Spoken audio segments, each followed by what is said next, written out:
vamos a resolver este triángulo rectángulo a través de las razones trigonométricas. Esto también es importante remarcar que las razones trigonométricas se puede trabajar cuando tenemos triángulos que son rectángulos, es decir, que tenemos un ángulo que mide 90 grados. Bien, acá tenemos las tres razones trigonométricas: seno, coseno, tangente. Lo primero, este es el primer caso, es cuando tenemos el valor de un ángulo y un lado. Entonces vamos a ver cómo se resuelve. Nosotros tenemos, para resolver este triángulo, tenemos que encontrar el valor de los tres lados y los tres ángulos. Tenemos que tener todos los valores. Entonces vamos a ver cómo se resuelve en este caso cuando tenemos ángulo y lado, cuando conocemos eso. El primer paso, tenemos que identificar quién es el cateto opuesto, quién es el cateto adyacente y quién es la hipotenusa. ¿Cómo identificamos eso? En base al ángulo que tenemos.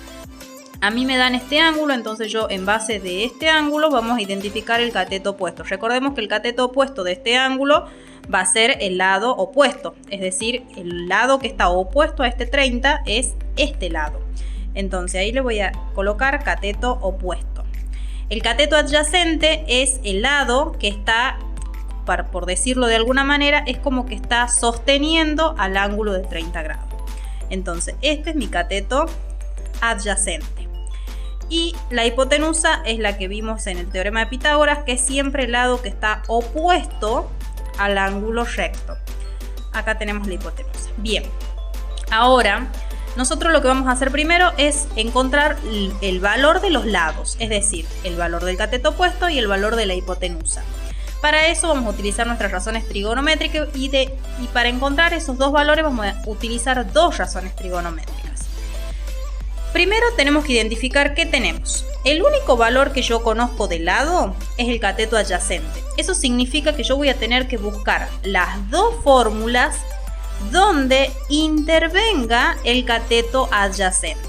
Vemos el seno, no. Coseno, sí, tengo cateto adyacente. Bien, cuando yo aplique coseno, lo que voy a encontrar va a ser el valor de la hipotenusa. Luego acá nos fijamos, acá también interviene el cateto adyacente. Cuando yo aplique tangente, voy a encontrar el valor del cateto opuesto. Vamos a resolver. Primero aplicamos coseno. Escribimos la fórmula. Coseno, ya no vamos a escribir alfa porque nosotros sí conocemos nuestro ángulo. Nuestro ángulo mide 30 grados. Lo vamos a escribir aquí. Es igual. Dice cateto adyacente. ¿Cuánto mide nuestro cateto adyacente? 4. Lo escribimos. Sobre hipotenusa. Nosotros no sabemos cuánto vale la hipotenusa, por ende vamos a colocar la H. Bien, ahora nosotros lo que tenemos que hacer es despejar H. Para poder encontrar el valor, porque esto es una ecuación, entonces nosotros tenemos que despejar H. ¿Cuál es la forma más sencilla para despejar H? Pasar esta H para acá. Y este coseno de 30, pasarlo para donde está la H. De esa manera despejamos de manera directa la H. Entonces vamos a hacer ese trabajo. H pasa para acá y colocamos 4 sobre coseno de 30 grados. Bien.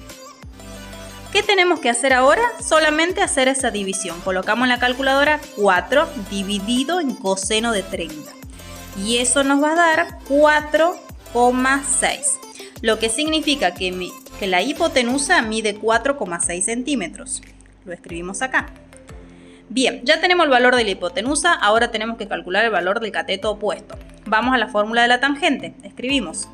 Tangente, ya no coloco alfa, sino 30 porque es el ángulo con el cual estoy trabajando.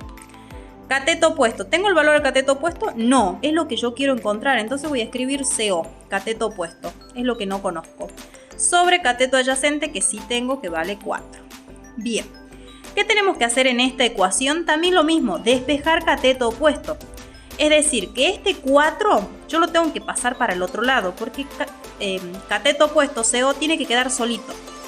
Entonces este 4 que aquí está dividiendo va a pasar para acá multiplicando. Entonces me va a quedar 4 por tangente de 30 igual a cateto opuesto. Bien, resolvemos esta multiplicación y nos va a dar 2,3. Eso es lo que vale el cateto opuesto, 2,3 centímetros. Vale 2,3 centímetros. Bien, ¿qué es lo único que nos falta en este caso? Es encontrar el valor de este ángulo. Para eso nosotros tenemos que recordar que la suma de los ángulos interiores de todo triángulo es igual a 180 grados. Entonces nosotros vamos a hacerlo de esa manera. Vamos a decir que este ángulo que tenemos acá, que no conocemos, X, no conocemos el valor, y vamos a colocar 180 grados menos 90 menos 30 grados. ¿Por qué menos 90? Porque yo sé que este ángulo mide 90 y este mide 30, y ahí vamos a hacer esa resta y vamos a encontrar el valor del ángulo que falta acá, que sería 60 grados. Entonces este ángulo que está acá mide 60 grados.